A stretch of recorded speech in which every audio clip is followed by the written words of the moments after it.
Boa noite a todos. Boa noite.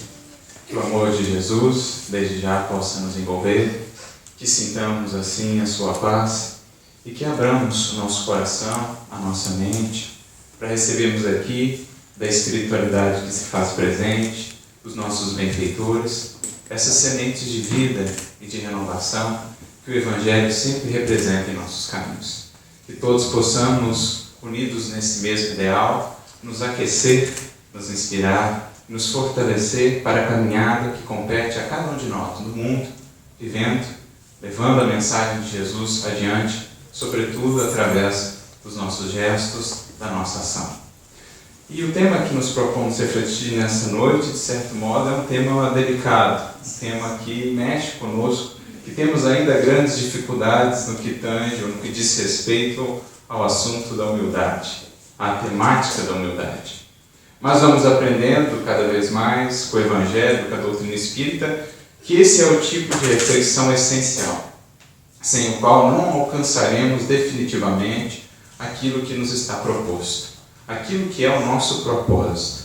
Sem a coragem de olharmos para temas delicados como esse, olhando para nós mesmos, estaremos ainda andando em círculos, repetindo velhos padrões seculares que nos têm afastado do projeto divino, do projeto do Cristo para cada um de nós. É assim que trazemos, portanto, essa temática, rogando a vossa compreensão, para que todos possamos, juntos, com humildade, buscar aprender um pouquinho mais sobre humildade. E começo retomando um texto muito importante para o Antigo Testamento, para aquilo que era a base cultural, literária, da qual Jesus se aproveitou para trazer também a sua mensagem, edificando sobre aquilo que já estava posto, pegando dali os melhores elementos para levar adiante aquele processo pedagógico de compreensão da lei divina. Volto ao Eclesiastes, quando logo no início a sabedoria de Salomão nos traz a reflexão: tudo é vaidade, diz o pregador, vaidade de vaidades, vaidade de vaidades, tudo é vaidade.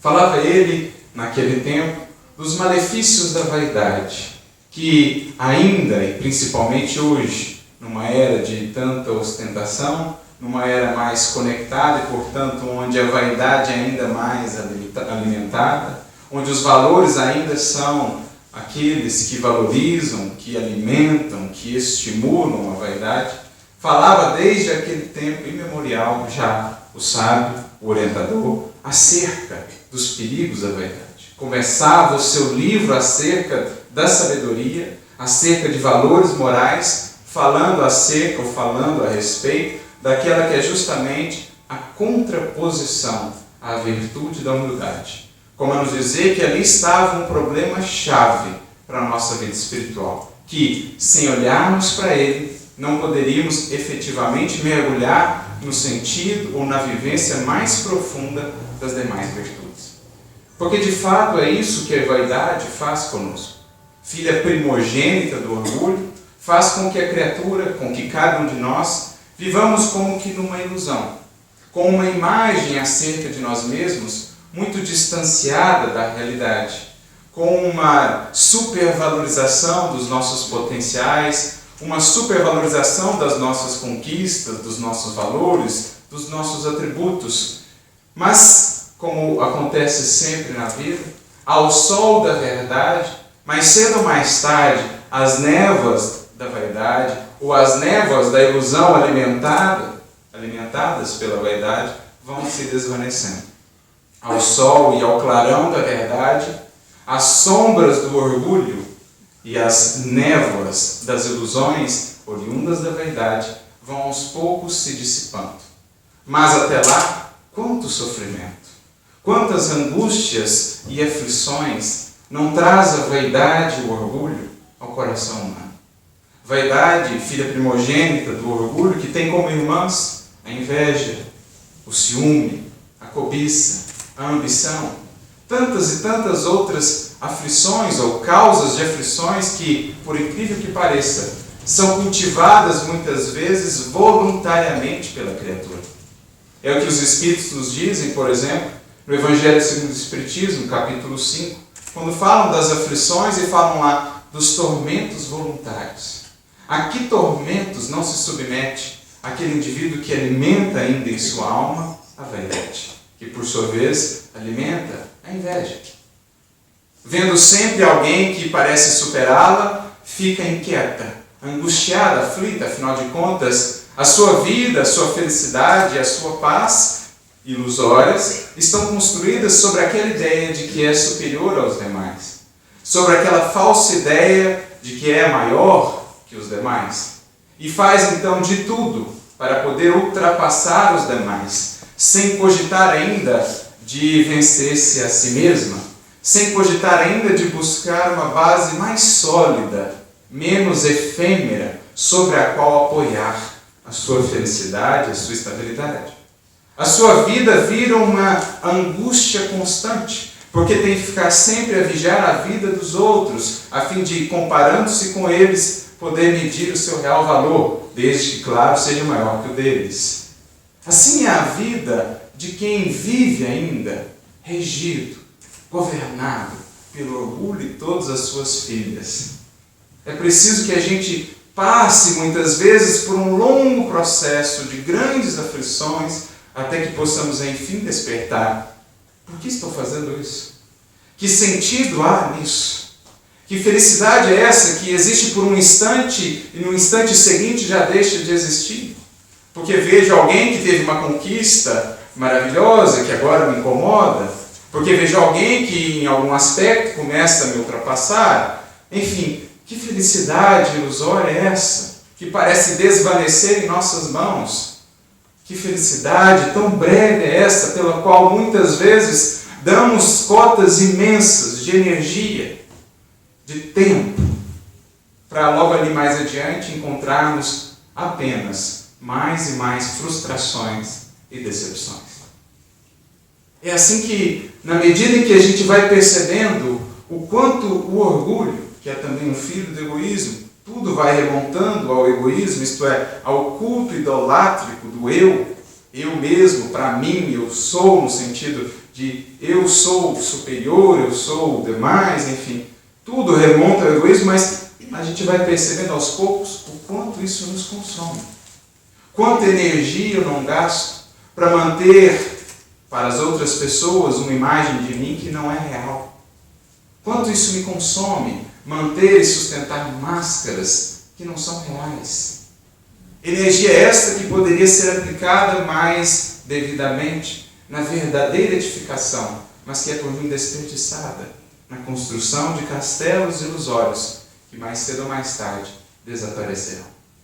Então é muitas vezes as frustrações, as experiências difíceis, as desilusões que, por incrível que pareça, nós lamentamos. Que é interessante isso, quando nos desiludimos nós lamentamos. Não percebemos que, na verdade, a desilusão é a visita da verdade e que, portanto, deveríamos agradecer por isso.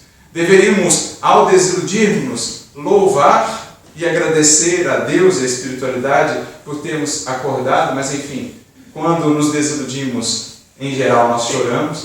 Mas são as desilusões, as dores, as frustrações dessa busca por manter essa realidade imaginária, por alimentá-la, que vão aos poucos, despertando o coração e a mente humana para uma busca diferente. O coração vai percebendo o quanto aquilo atravanca o seu progresso. Aliás, é isso que os Espíritos dizem na questão 785 do Livro dos Espíritos. Quais os maiores entraves ao progresso humano, ao progresso moral? Dizem os Espíritos, o egoísmo e o orgulho. Mas tudo isso um dia passará, na medida em que o homem perceber que felicidades outras existem, que são muito mais duradouras, perenes, profundas, vivas, do que aquelas que aparentemente ele consegue conquistar na vaidade, na inveja, no ciúme, na sobreposição ao outro, na imposição ao outro, enfim. Essas decepções vão despertando o nosso coração para outra busca. Será que não existiriam aí bases mais seguras sobre as quais apoiar a nossa autoconfiança?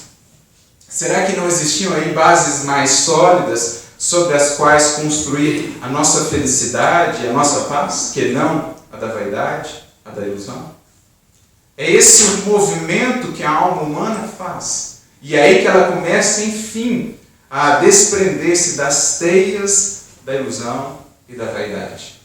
Percebendo que não é lá fora que ela poderá encontrar essa paz, essa felicidade, essa realização, que não é na comparação com o outro que ela haverá de encontrar isso, ela começa então a olhar para dentro.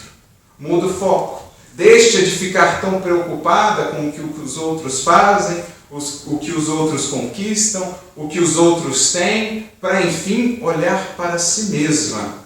E nesse mergulho interior, começar a dar os primeiros fundamentos, a estabelecer as primeiras bases do que seja a humildade. Como diz André Luiz, no livro Sinal Verde, no capítulo 26, intitulado Em Torno da Felicidade. Ele traz-nos uma orientação que, de certo modo, resume essa mudança na postura da alma, deixando de estar fixada nas ilusões, nas glórias do mundo, para enfim buscar a glória que nasce da consciência edificada em Deus. Diz ele: estude a si mesmo, entendendo que o autoconhecimento traz humildade e que sem humildade é impossível ser feliz. Veja só, estude a si mesmo, porque é estudando a si mesmo que terás agora uma imagem real do que és. Porque só quando você se propõe com um mínimo de humildade e coragem a olhar quem realmente você é que você se abre à mudança, à renovação, para ser alguém efetivamente melhor. E não apenas imaginariamente melhor. Então estude a si mesmo. É a alma que agora inverte o seu foco. Como, por exemplo, Paulo fez. Ele que, contaminado pelo orgulho, pela vaidade, fez esse momento, ou essa transição ali em Damasco.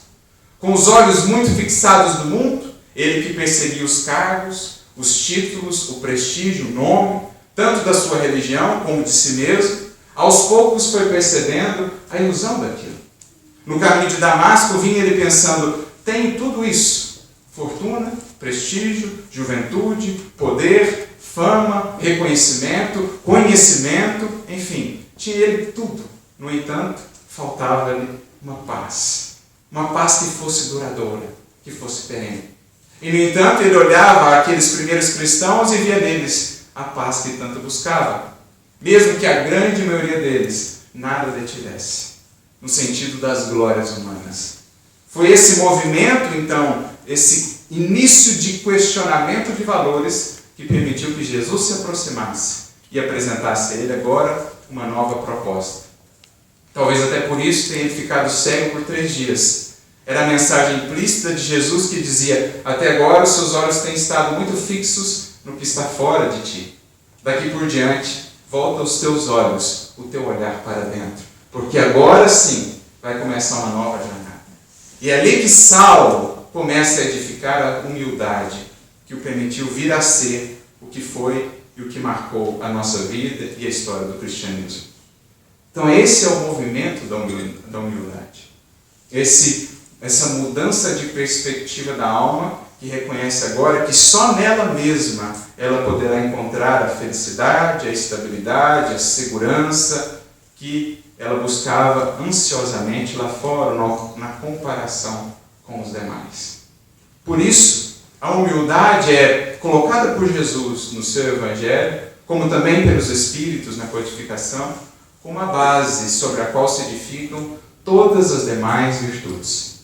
Porque, como falávamos, a condição sine qua non, ou seja, necessária para que realmente possamos nos aperfeiçoar é, primeiramente, reconhecer que precisamos nos melhorar. Reconhecer que temos defeitos a corrigir, imperfeições a transformar. E só faz isso quem já tem um mínimo de humildade. Claro, não alcançaremos da noite para o dia a humildade, a virtude da humildade em toda a sua expressão. Só o Cristo a tem na terra. Mas nós já podemos ter um pouquinho de humildade. Porque esse pouquinho de humildade já vai abrir espaço interno em nossa alma para um pouquinho de transformação. E assim sucessivamente, até que alcancemos as grandes transformações. A humildade, portanto, é essa base onde se inicia a verdadeira vivência com Cristo. Talvez por isso tenha Jesus nascido na manjedoura, dando como primeira lição do seu evangelho a lição da humildade. Como dizer que é ela, a humildade, o berço das virtudes cristãs. O berço da vida cristã é a manjedoura da humildade. Assim é que também Jesus, agora no seu Sermão do Monte, quando faz para nós ali aquele encadeamento das virtudes, qual é a primeira das virtudes que ele coloca? Nas bem-aventuranças, que nada mais são do que um caminho ascensional do Espírito, qual é a primeira? A que está ali na base. Jesus começa falando dos pobres de espírito. Bem-aventurados os pobres de espírito, porque deles é o reino dos céus.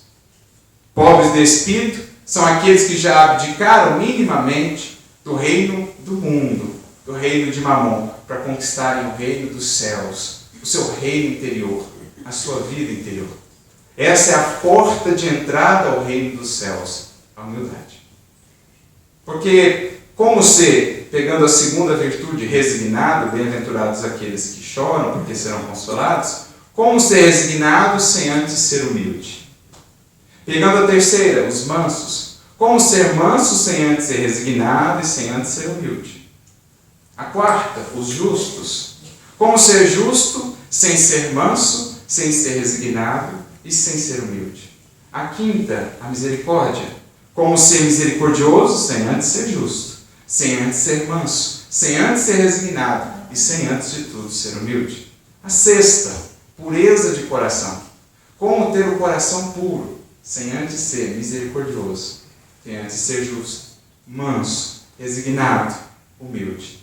Por fim, a última, pacificador. Como pacificar, como transformar vidas, como inspirar vidas, sem antes ser puro de coração, misericordioso, justo, manso, resignado e humilde. A humildade foi posta por Jesus como a base da nossa vida. Porque sem humildade, dirão os espíritos Lacordaire, mais especificamente, no interessante estudo que ele faz sobre orgulho e humildade, no capítulo 7, no item 11 do Evangelho segundo o Espiritismo, quando ele diz: sem humildade, apenas ostentais virtudes que efetivamente não possuis.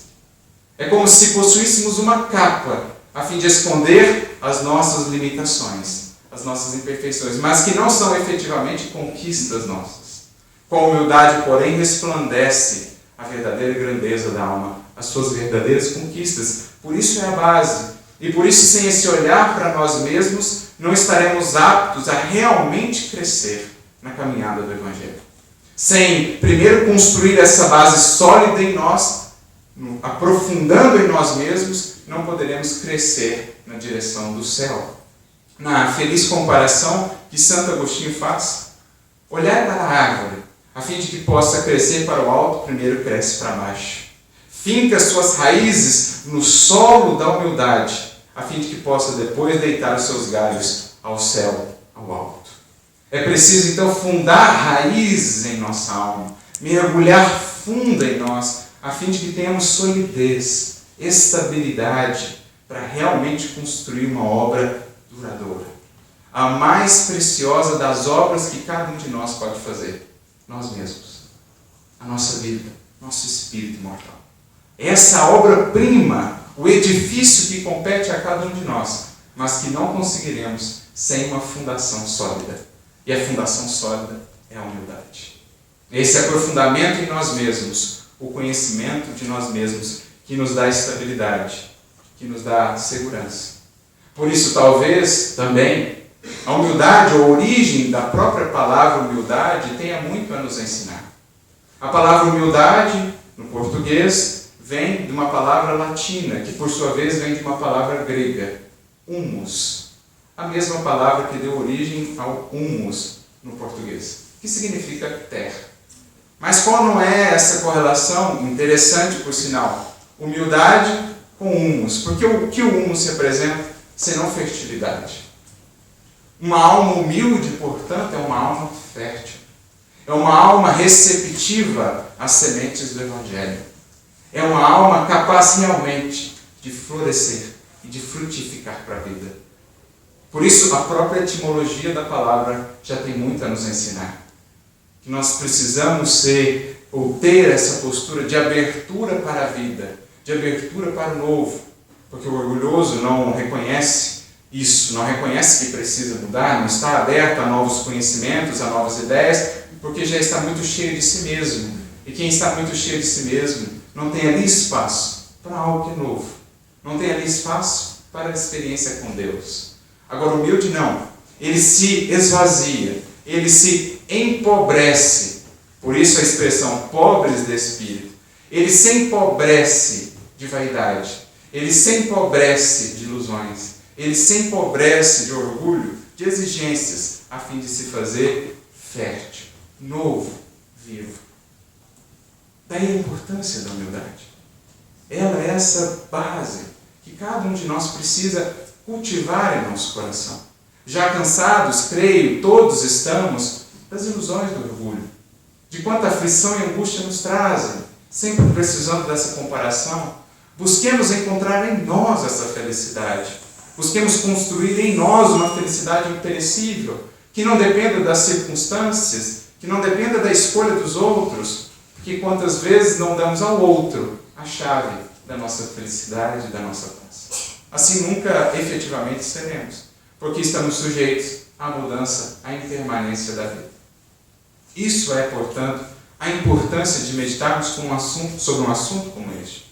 Porque então, até então, sem a base, estaremos carentes de tudo mais, de toda a continuidade do edifício. Mas se a humildade, agora para nós, adquire esse caráter de tamanha importância, como podemos efetivamente ir desenvolvendo? Quais são algumas das suas características para que, tendo alguns referenciais, a gente já possa balizar as nossas ações? É isso que a gente vai buscar fazer aqui agora, buscando alguns modelos de humildade, buscando aprender com eles. Modelos que marcaram seus tempos, que marcaram a história do mundo, a história da humanidade, a partir das suas vidas, que, pela humildade que demonstraram, puderam consolidar obras sólidas, puderam deixar um legado realmente precioso para o mundo. Porque há esse aspecto também. Só aqueles que são efetivamente humildes, aqueles que buscam essa que não é a grandeza do mundo, é que mantém essa grandeza, esse reconhecimento ao longo do século. Quantos não foram para o mundo grandiosos, ostentaram conquistas, títulos, impérios, mas onde está hoje o seu legado? Senão um punhado de cinzas que a natureza já envolveu. Mas aqueles que buscaram outra grandeza, ainda não tão valorizada para o mundo, aí está o seu legado, tão vivo como nunca, porque construíram sobre as bases sólidas do Espírito. Então nós vamos voltar agora o nosso olhar para a história em busca de alguns desses espíritos que poderão ser para nós referenciais para a nossa vida hoje. E voltamos lá à Grécia Antiga para buscar o primeiro de nossos referenciais. Voltamos lá à história de Sócrates, para aprender com ele uma das nuances da humildade. Há uma história muito interessante que está narrada, nos foi narrada por Platão, discípulo de Sócrates, no seu famoso livro Apologia de Sócrates, que conta ali o relato da defesa de Sócrates no tribunal, quando foi caluniosamente acusado de perverter a juventude, de pregar contra os deuses gregos, os deuses atenienses. Sócrates encontrou ali o desfecho da sua vida. Foi condenado ele à morte injustamente, mas, como ele mesmo diz a Xântipa, sua esposa, demonstrando já para nós um pouco da grandiosidade do seu espírito, ele que estava preso injustamente, havia conseguido, de certo modo, um auxílio de alguns juízes que eram seus amigos, que haviam possibilitado a ele a oportunidade de fugir da prisão. Então ele diz, não, se eu fugisse agora, estaria renegando tudo que fiz na minha vida. Estaria mostrando que não confio naquilo que transmiti, que eu mesmo não acredito no que falei. Estaria renegando todos os meus ideais. E ele fica então preso, passa pelo julgamento e é condenado à morte pela ingestão de cicuta, o veneno. Quando sai o resultado do julgamento, sua esposa Xantipa chega correndo até ele na prisão e diz então, desesperada: Sócrates, você foi condenado à morte. E ele, serenamente, diz apenas: mas e o que tem isso? Não estamos todos condenados à morte? E ela então responde: mas a sua condenação é injusta. E ele então, mais uma vez, com a sua grandiosidade, pergunta: e você preferia que ela fosse justa? Olha a grandeza de alma. O que você acharia melhor, Xantipa?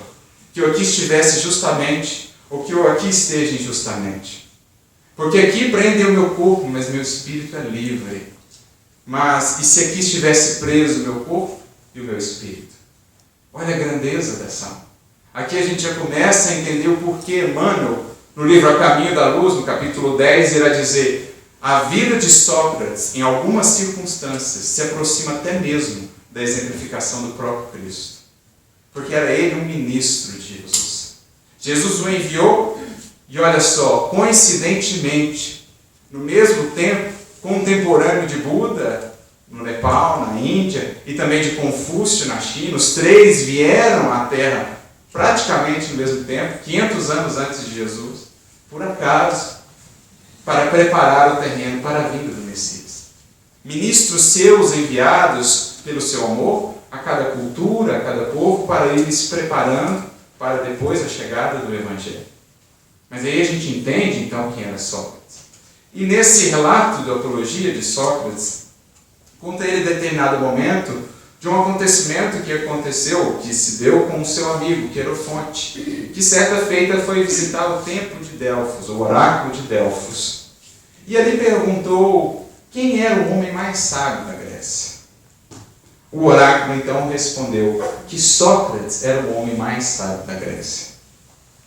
Querofonte volta então e diz a Sócrates qual tinha sido a resposta do oráculo. E Sócrates fica indignado. Mas como assim ele fala que eu sou mais sábio? Eu vou provar para ele que ele está errado. E então ele assume essa missão, essa tarefa de mostrar para o oráculo que ele, Sócrates, não era o homem mais sábio da Grécia. Então ele começa e sai na sua cruzada e vai procurar as pessoas, vai dialogar com as pessoas, o que ele adorava fazer. Ele vai então falar com os políticos, vai falar com os artífices, vai falar com os poetas e começa a aplicar o seu método, a maiêutica, isto é, dar à luz ao conhecimento. Ele dialogava por meio de perguntas, a fim de que o indivíduo mesmo pudesse mostrar as suas contradições muitas vezes. Então ele começa a dialogar com eles e vê que cada um deles, no seu âmbito de ação, naquilo que era o seu domínio de ação e de realização, eram efetivamente muito sábios. Conheciam muito da sabedoria do mundo, os políticos acerca de política, os artífices acerca daquilo que faziam, os poetas acerca da poesia, da literatura.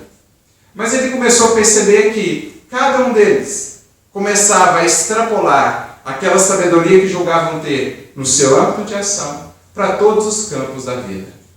Começavam a achar que eram sábios não só naquele campo, mas eram sábios no que diz respeito a tudo, ao universo, à criação como um todo. E foi percebendo que não percebiam eles que, na verdade, ostentavam uma sabedoria que efetivamente não possuíam. Se ufanavam de uma sabedoria que não possuíam. Viviam, portanto, na ilusão. E ele começa a perceber, então, que efetivamente não eram sábios, porque não tinham ainda a dimensão daquilo que ignoravam. Daí nasce a frase que não é dele, mas que é muitas vezes atribuída a ele: só sei que nada sei, porque reflete um pouco do seu modo de pensar. Enquanto para muitos mede-se a sabedoria de um homem pelo quanto ele sabe, para Sócrates media-se a sabedoria de um homem pelo quanto ele soubesse que ignorava. Isto é, pelo quanto ele soubesse que faltava a ele ainda em termos de busca de conhecimento para efetivamente ser um sábio. Percebeu, portanto, que eles ainda não eram sábios. E então ele faz toda essa busca e ao final chega efetivamente à conclusão que ele era o mais sábio da Grécia, porque era dos poucos que tinha dimensão do quanto ele ignorava. Era um dos poucos que, perante o universo, percebia a pequenez do seu conhecimento.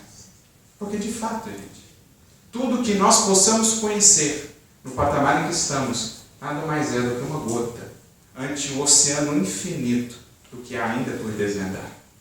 Gosto muito de uma analogia, de uma metáfora utilizada pelo físico Marcelo Gleisi. Ele diz que o nosso conhecimento é como uma ilha, e o oceano em torno dessa ilha é o desconhecido.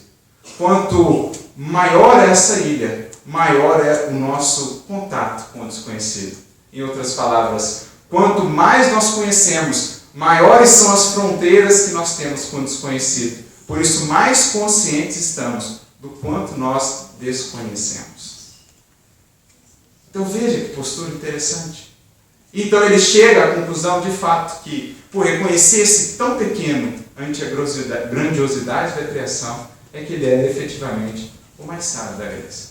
Uma postura, embora para muitos possa não parecer, humilde, porque é o reconhecimento da sua verdadeira condição. É o reconhecimento da sua pequenez. Aliás, é essa a definição que Emmanuel nos traz no livro Pensamento e Vida. No capítulo 24, quando fala da humildade, ele diz, no fundo, humildade é o reconhecimento da nossa pequenez diante do universo. Então aprendemos com Sócrates esse primeiro aspecto da humildade.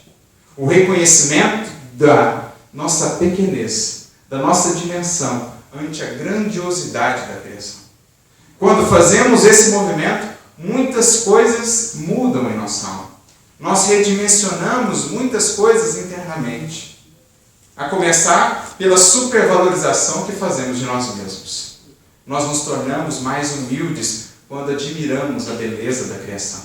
Quando estudamos a obra de nosso Pai, nós desenvolvemos em nós mais humildade, que por sua vez nos leva a mais altruísmo. Foi isso que, por exemplo, um artigo, se não me engano, de 2015, um pesquisador da Universidade da Califórnia, Irvine, fez uma pesquisa com indivíduos acerca de uma experiência que em inglês eles chamam de AWE. Traduzida para o português seria mais ou menos reverência. A experiência do O é aquela experiência que você tem, por exemplo, quando você olha para o céu à noite. É aquela experiência que você tem quando você olha para a grandiosidade do oceano. Quando você olha para a beleza de uma flor com aqueles matizes de cores que nenhum artista da Terra é sequer capaz de aproximar. É aquela experiência interna da alma que, ante a grandiosidade que ela vê, ela sente aquela reverência tomar conta do seu coração. Ela se sente quase que naquele ímpeto de ajoelhar-se ante a magnificência da obra de Deus. E o que ele percebeu, esse pesquisador e o seu grupo, que as pessoas que tinham momentos como este ao longo da sua semana, que buscavam ter mais momentos como este, isto é, que reservavam tempo para olhar as estrelas, que reservavam tempo para contemplar o oceano, contemplar a natureza, o pôr do sol, seja o que for, se tornavam pessoas mais altruístas. Pesquisa científica. Percebeu ele que aquela experiência redimensionava a postura da criatura. Ela deixava de ser tão orgulhosa. Ela deixava de achar que todo o universo girava em torno dela. E, naturalmente, nesse movimento, ela se tornava mais altruísta, mais caridosa, passava a olhar melhor para os outros, porque ela redimensionava a sua posição ante o infinito da criação. Só depois que eu vi esse artigo, eu fui entender uma orientação que Maria de Nazaré deu ao nosso querido professor Eurípides Barçanufo, quando ele foi abrir a sua escola em Sacramento. Orientou ela, mude o nome da escola para Colégio Allan Kardec, ensine o Evangelho do meu filho e ensine astronomia às crianças. Eu ficava perguntando por que ela mandou ensinar astronomia às crianças. E então depois eu percebi. Porque ela queria desde cedo construir naquelas mentes, naqueles corações, essa dimensão do universo infinito, a fim de precaver que as raízes ou as pragas do orgulho e do egoísmo pudessem ali crescer naqueles corações. Então esse é o primeiro aspecto de humildade que aprendemos aqui com Sócrates. Reconhecimento da nossa pequenez ante o universo. Mas é preciso, passando para um novo aspecto, é preciso não deixar que esse aspecto nos leve muitas vezes a um extremo oposto, que é também filho ou resultado do orgulho ou de uma falsa modéstia. Aquele indivíduo que, reconhecendo-se então pequeno demais, não se crê capaz de fazer nada. É aquele indivíduo que, não podendo ser o melhor em algo, não quer fazer coisa alguma. O que muitas vezes traz por trás também o orgulho. Aquele que gostaria de, se for para fazer, eu quero ser o melhor. Não me contento em ser alguém que faça. Então ela foge do mecanismo de fuga, ostentando uma falsa modéstia e estagnando o seu processo de crescimento. O que, na verdade, é um orgulho disfarçado. É preciso, portanto, que essa noção de pequenez não nos trave, não entrave a nossa marcha. É preciso não nos deixarmos iludirmos por essa falsa ideia de pequenez, esse orgulho que nos leva a pensar, não, então eu não sou capaz de nada, eu sou o pior dos piores, eu não sei fazer nada. Não, é preciso reconhecer sim as nossas limitações, mas reconhecer também os nossos potenciais e agir. Prescindir das opiniões do mundo. Porque muitas vezes o que nos impede de agir é o medo do que as pessoas vão achar de nós. Mas o que está por trás desse medo, senão o orgulho. Porque se estivéssemos realmente comprometidos com a nossa consciência, o que importa o que os outros pensam de nós? Se a consciência nos aplaude a ação? Se sabemos que estamos fazendo o nosso melhor? Mas muitas vezes esse medo, essa falsa modéstia nos atravanca a marcha. E aqui aprendemos com Kardec a buscar essa realidade acerca de nós mesmos. Nem mais, nem menos. A realidade acerca de nós. Reconhecer as limitações, mas também os potenciais para agir, para fazer. Porque ele, antes de começar a sua missão, recebeu uma mensagem do próprio Espírito de verdade, falando da grandiosidade da sua missão. Mas em que momento ele deixou isso impedir a sua marcha? E mais do que isso, em que momento ele se envaideceu dessa posição que lhe foi dada, dessa oportunidade que lhe foi dada? Reconhecia ele que tinha limitações, mas reconhecia também que com o auxílio do alto podia fazer e fazer muito. Assim também cada um de nós. Desde que não estejamos buscando os louros do mundo, cada um de nós pode fazer muito no âmbito em que está. Às vezes o mundo não verá, na maioria das vezes o mundo não reconhecerá, mas as maiores vitórias não se dão no plano das exterioridades. As maiores vitórias só têm uma testemunha: Deus. E é isso que nós buscamos. A humildade real nos conduz a essa condição, de sabermos realmente o que somos, sem nos diminuirmos, sem nos aumentarmos. O próprio Jesus exemplifica isso. Quando, por exemplo, na última ceia, em determinado momento ele diz assim: vós me chamais mestre e senhor, e estáis corretos, porque eu sou. Imagina se Jesus fala: não, eu não sou o mestre de vocês, não, vocês são bonzinhos demais. Não, eu sou. Veja, para muitos de nós pode parecer estranho, por quê? Porque a gente projeta o nosso orgulho na fala dele. Mas a fala dele era completamente destituída de qualquer orgulho e vaidade. Era a humildade mais pura de quem reconhece a missão que lhe estava incumbida. Ele era mestre. Ele tinha essa tarefa. Não se desfaz dela. Pelo contrário, a assume com todas as suas consequências. Isso é ser humilde. E é o que Kardec nos ensina. Ao longo de toda a sua missão, sempre manteve a postura de humildade. Nunca se envaideceu por ser o codificador da doutrina. Sempre se colocou na posição de quem era mais um colaborador do alto, mas também não deixou de fazer o que lhe competia. Não deixou de tomar a frente quando isso era necessário. Não deixou de colocar-se quando isso era necessário. Isso era ser humilde. E ele nos ensinou isso. A não nos deixarmos tolher por essa falsa compreensão de ser humildade. Mas essa característica é também importante, mas é preciso que estejamos atentos a fim de que ela não nos conduza a outro dos perigos, que por vezes pode estar aí relacionado com uma falsa compreensão da humildade, que é o apego às nossas obras. O apego aos resultados da nossa obra. O envaidecimento pelo fato de sermos virtuosos. Essa é uma das vaidades mais difíceis de serem vencidas. Quando você se envaidece do bem que faz. Quando você se envaidece das obras que cria. Quando você se apega ao resultado das suas ações. É preciso que estejamos atentos quanto a isso. O próprio Francisco de Assis, que é para nós um exemplo de humildade, e ele é aqui o nosso terceiro referencial, passou por esse processo. Quase caiu nessa armadilha e foi alertado por uma querida amiga sua, companheira, irmã de alma, Clara de Assis. Conta-se que já mais ao final da sua vida, Francisco começa a ficar muito triste, abatido com os rumos que a ordem franciscana tomava. Aquela ordem que tinha como tarefa, naquele momento trevoso da Idade Média, resgatar o cristianismo, trazer novamente aquela simplicidade, aquela humildade, aquela pobreza da qual ele falava, sobretudo no sentido espiritual, aquela ordem que foi uma luz em meio às trevas, começava a se desviar novamente. Na medida em que ele foi ficando mais frágil, por conta da debilidade física, outros começaram a crescer dentro da ordem e começaram a querer trazer algumas características contra as quais ele havia tanto lutado. Algumas características que envolviam em si ostentação, etc, etc. Então ele começa a ficar muito triste, porque já não tinha tanta força mais para lutar contra aquilo. Começa a ficar até deprimido. Ele que era conhecido como irmão alegria, não mais fazia brilhar a luz do seu sorriso.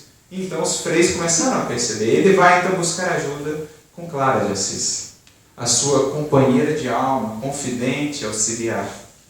Eles então conversam, ele relata a ela o que se passava, as suas decepções, as suas frustrações. E então Clara diz: eu já sei qual é o seu problema, Francisco. Você se diz desapegado de tudo. Diz você que casou com a irmã pobreza, como ele gostava de dizer, que não tem mais nada a não ser o seu buril, o seu hábito. Mas você ainda não desapegou-se de uma posse, Francisco. Você ainda se esqueceu de uma coisa que é justamente o que está te trazendo infelicidade. Você ainda acha que a ordem franciscana é de você, Francisco de Assis. Você ainda acha que essa obra é sua, e não do Cristo, e não de Deus. Você ainda está apegado aos resultados da sua ação. E como os resultados não têm sido tão esperados como você gostaria, você se decepciona, você se frustra. Por quê? Você se apegou à vaidade do resultado das suas ações. Ele então tem aquele choque e percebe que de fato era aquele problema. Num instante, modifica internamente o seu coração e volta a sorrir. Porque ali efetivamente havia abdicado de tudo. Não só das posses materiais, mas agora de tudo que poderia prendê-lo. De tudo que representava ainda apego à vaidade e ao orgulho. Voltou a ser o irmão alegria que foi até o fim da vida. Então esse é outro elemento da humildade. Da humildade verdadeira, como nos ensina o Evangelho. Desapego e desinteresse total em relação às nossas obras. Percebendo que somos tomados por Deus como instrumentos do trabalho que a Ele compete, mas que compete a nós essa posição de instrumentos. Faz, serve, ajuda, auxilia e passa.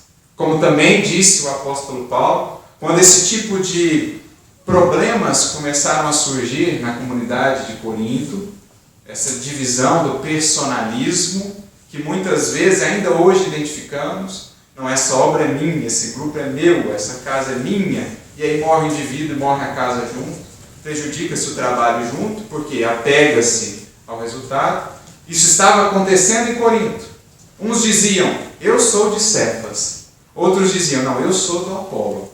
Outros diziam, não, eu sou de Paulo. E por incrível que pareça, tinham que dizer, não, eu sou de Jesus. Então a gente tinha 4 facções no grupo de Corinto.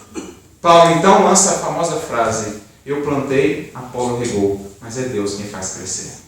Ou seja, por que se estão apegando a vaidades humanas? O porquê do personalismo? A obra não é nossa. Nós recebemos a grata oportunidade de servir nela, mas não nos pertence. E só usufruiremos realmente dela se com ela crescermos. Porque o legado que o trabalho, o principal legado que o trabalho deixa, efetivamente não é no mundo, é em nós. O legado principal do trabalho no bem é trabalhar o trabalhador. Que as obras do mundo passam, o tempo consome. É as obras do Espírito. Foi o que, por exemplo, o irmão Jacó aprendeu e nos relata em seu livro Voltei. Quando, achando que tinha trabalhado e feito o mundo, apegado aos resultados da sua ação no mundo. Ao passar para o mundo espiritual, ao sol da verdade, percebe o quanto ainda faltava em termos de verdadeira edificação. Então é desapegar, desinteressar, não no sentido claro de não termos um zelo, um cuidado com a obra, é diferente, mas não nos apegarmos àquilo, não acharmos que aquilo é nosso, porque não é. Então essa é a terceira característica da humildade que podemos aprender aqui com um desses exemplos para nós. Francisco de Assis. A humildade é desinteressada. E por isso mesmo ela é livre. Por isso mesmo ela permite que o Espírito esteja sempre crescendo. Por isso Emmanuel, no capítulo também 24 do Pensamento e Vida, quando fala de humildade, vai falar assim: humildade não é servidão, é acima de tudo independência. Liberdade interior que nasce das profundezas da alma, sustentando a constante renovação dessa alma para o bem. Olha que definição bonita de humildade. Humildade é a liberdade interior. É aquele que ajuda e passa sem se prender, sem apegar-se. É, portanto, livre para caminhar, continuar crescendo, servindo, mesmo que os resultados, mesmo que as pessoas não entendam, mesmo que não compreendam as suas ações, segue adiante. Então já aprendemos 3 das características aqui da humildade segundo o Evangelho, segundo a doutrina espírita. O reconhecimento da nossa pequenez perante o universo. Aprendemos agora com Francisco de Assis o desinteresse e o desapego. Aprendemos com Kardec que humildade é sabermos quem realmente somos para fazer o que nos compete. Falta-nos o último e o mais importante dos exemplos. Não poderíamos falar de humildade sem falar dele, que é na Terra a própria personificação, não só da humildade, mas de todas as outras virtudes que nós almejamos. O Cristo de Deus, o Mestre Divino, que com tantos gestos, a começar pela manjedoura e tantos outros, viemos demonstrar qual seja a verdadeira humildade e veio atrelar a verdadeira grandeza à humildade. No momento marcante, por exemplo, do Evangelho, a última ceia, Jesus preparava-se para despedir-se dos discípulos. E qual era a conversa que ocorria ali na última ceia? Pouco antes, Jesus havia sido recebido em Jerusalém com triunfos, louvores, tapetes, hosanas, palmas. Os discípulos, de certo modo, estavam embriagados em sua vaidade, achavam que Jesus seria um rei da terra. Muitos esperavam o momento em que ele anunciaria a grande revolução, em que os levaria novamente à condição do povo dominante na terra, em que os levaria à condição daqueles que subjugariam todos os demais povos. As pessoas circunstantes, conta-nos Humberto de Campos, perguntavam aos discípulos: e quando que ele vai anunciar a revolução? Quando que ele vai começar o processo? E os discípulos respondiam: ele marcou uma reunião para breve, creio que vai ser lá que ele vai dar as orientações. Mal sabiam eles que reunião era a última ceia. E o que Jesus faria naquela última ceia iria renovar para todos sempre a ideia deles do que seja grandiosidade. Porque até então, o que para eles era ser grande? O que para eles tinha valor? Que tipo de grandezas eles conheciam àqueles tempos, senão as grandezas dos imperadores do mundo? Aqueles que tinham uma enorme quantidade de servos, impérios, fortunas, poderes, títulos. Aquilo era para eles um reino. Era aquela ideia que eles tinham de reino. Não sabiam ainda entender o que Jesus queria dizer com reino de Deus, o reino dos céus. Mas Jesus começa a desconstruir, ou melhor, continua a desconstruir essa ideia na reunião que fizeram. Porque pouco antes, ali, daquele momento marcante, os discípulos começavam a discutir entre si qual deles era o maior. Qual deles era o maior, o mais fiel, o mais importante. Alguns já pediam cargos, uma à direita, outra à esquerda, com aquela falsa ideia. E é então que Jesus tem o símbolo mais marcante da humildade real. Ergue-se o Cristo, não qualquer ser. Estamos falando do maior ser que já pisou a terra. Do ser que, estrela que era, apagou-se no corpo, a fim de servir aos homens e ensinar-nos o caminho da vida, da verdadeira vida. Ergue-se ele, veste-se como um escravo, desce ao chão de joelhos e começa a lavar-lhes os pés. Jesus, o Cristo, lava os pés dos discípulos. Algo que naqueles tempos era quase que uma desonra. Por isso gera os protestos em todos os demais. Mas diz a Pedro, aquele que mais protestou: se não deixar que eu te lave os pés, não terás parte comigo. Não é possível entrar no meu reino, Pedro, sem aprender humildade. Sem aprender que a verdadeira grandeza não é aquela que nasce da ostentação de títulos ou de conquistas do mundo. É aquela grandeza que nasce daquele que aprende a fazer-se servo, daquele que aprende a fazer-se pequeno para elevar os outros. Essa é a única grandeza, o único título real que devemos almejar. Fazer-nos cada vez mais pequenos, obscurecer-nos a fim de que a luz dos outros possa brilhar. Porque, paradoxalmente, é apagando-nos que nós efetivamente conseguiremos brilhar. Porque todos os que fizeram isso realmente marcaram o tempo, o mundo, com as suas luzes. Todos aqueles outros que brilharam segundo os padrões do mundo, hoje nada mais são do que cinzas, muitos deles esquecidos. Era desse reino, ou desse império que Jesus falava, onde o maior nesse reino é o que se faz o menor e servo de todos. É aquele que desce ao mais baixo com misericórdia, com bondade, para lavar os pés do semelhante. Não por acaso ele lava os pés. Os pés são a nossa parte mais baixa. O que há de mais sujo em nós está ali nos pés, sobretudo aqueles tempos que caminhavam com sandálias. Jesus ensinava ali a arte daquele que, sendo grande, apaga-se e envolve com amor as imperfeições, limitações do outro, a fim de que ele possa, enfim, se purificar, se engrandecer. No seu reino seriam grandes aqueles que fizessem com ele. Por isso o seu reino ainda hoje subsiste, quando todos os outros reinos já passaram e passarão. Por isso o seu reino se engrandece e se amplia cada vez mais, porque foi construído nessa única chave real capaz de abrir o coração humano. Porque a humildade é a única força capaz de abrir o coração humano e efetivamente conquistá-lo. Abri-lo. Como diz Emmanuel, uma mensagem que está no livro Linha 200, intitulada A Chave de Luz, é da lei do Senhor que alma alguma resista ao toque da humildade com a chave da gentileza.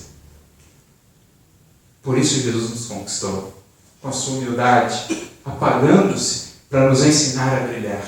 Até hoje nós o buscamos, até hoje nós o sentimos, até hoje para sempre nós o amamos e amaremos, porque ele abriu as portas do nosso coração com seus gestos de humildade, de amor e de misericórdia.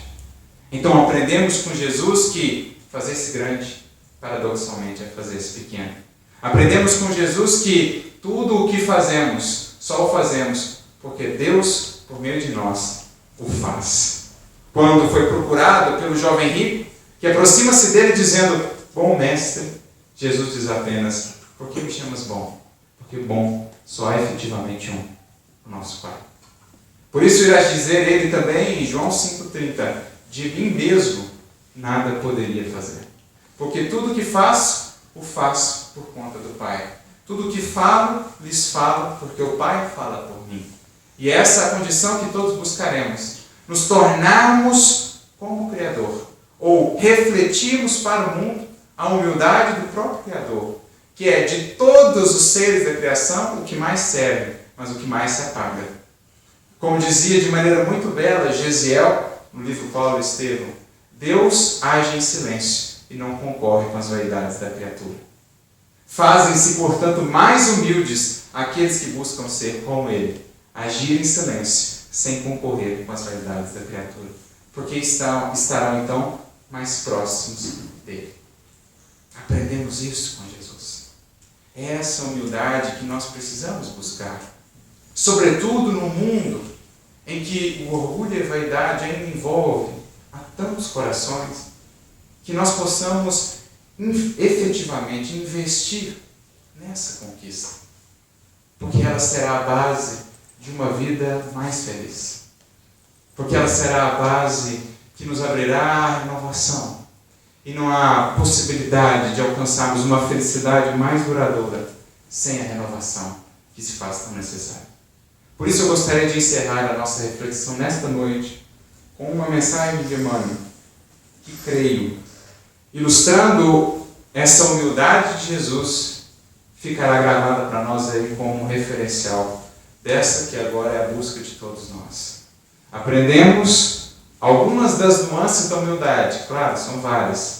Trabalhamos aqui 4 delas, mas especialmente em Cristo nós vemos a grandeza da humildade verdadeira. No capítulo 62 do livro Pão Nosso, dirá Emmanuel, uma mensagem intitulada Jesus para o Homem, em que ele comenta um versículo de Paulo na carta aos Filipenses, capítulo 2, versículos 7 e 8, em que Paulo diz assim: e achado em forma de homem, ele está se referindo a Jesus, e achado em forma como homem, humilhou-se a si mesmo, sendo obediente até a morte e morte de cruz. Emmanuel comenta: o Mestre desceu para servir, do esplendor à escuridão, da alvorada à noite plena, das estrelas à manjedoura, do infinito à limitação, da glória à carpintaria, da grandeza à abnegação, da divindade dos anjos à miséria dos homens, da companhia de gênios sublimes à convivência dos pecadores, de governador do mundo a servo de todos, de credor magnânimo a escravo, de benfeitor a perseguido, de salvador a desamparado, de emissário do amor a vítima do ódio, de redentor dos séculos a prisioneiro das sombras, de celeste pastor a ovelha oprimida, de poderoso trono à cruz do martírio, do verbo santificante ao angustiado silêncio, do advogado das criaturas a réu sem defesa, dos braços dos amigos ao contato de ladrões, de doador da vida eterna a sentenciado no vale da morte. Humilhou-se e apagou-se para que o homem se eleve e brilhe para sempre. Ó Senhor, o que não fizeste por nós, a fim de que aprendêssemos o caminho da gloriosa ressurreição do teu reino. Meditemos, portanto, na humildade deste, que sendo tanto, fez-se tão pouco, a fim de que nós pudéssemos ser um pouquinho mais à luz do seu amor e do seu Evangelho. Que Jesus nos abençoe a todos na busca dessa conquista imortal. Muita paz.